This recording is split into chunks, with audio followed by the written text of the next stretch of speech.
खुलुमबाय बयखौबो बड' मिक्सार चेनेलाव मैया ओरैबायदि दुखुनांथाव जाथाय जानानै थांबाय नोंथांमोनाबो खोनानानै गोसोआव जोबोद दुखु मोनगोन। गावनि असे फिसायानो गावनि बिसिखौ खर'आव देनानै बुथारनानै दैमायाव गारहरना फोजावहरदों आरो बे जाथाया बहा जायामोन माब्रै जायामोन नोंथांमोना आं खोन्थानानै होनसै नोंथांमोना खोनासंलांबानो जाबाय। गावनि फिसायानो बिसिखौ खर'आव देनानै बुथारना दैमायाव गारहरना फोजावहरदों।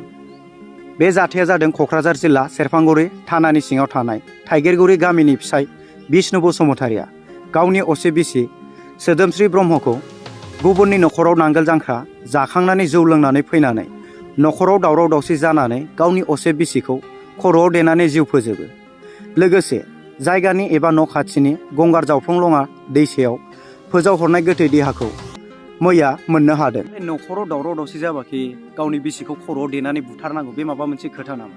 न'खराव दावराव दावसि जाबाय दे जेनेबा हिनजावनियानो भुल जाबाय दे नों आखाइ दङ आखाइजों नों फंनैसो सोबा नों खर'आव जे देनानै जे बुथारनांगौ बे माबा मोनसे खोथा नामा?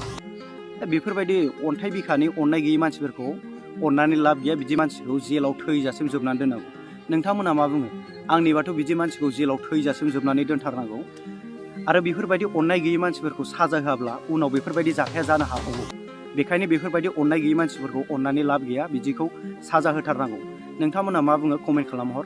आं भिडिअ बानायनाया बेनो जाहाथे बेफोरबायदि दायनिगिरि मानसिफोरखौ साजा होथारनांगौ। थ' दिनैनि थाखाय भिडिअ एसेनोसै लोगोफोर, नोंथांमोना मा बुङो कमेन्टआव खोन्थाहरबानो जाबाय। भिडिअ नायनायनि थाखाय जोबोद जोबोद गोजोननाय थाबाय।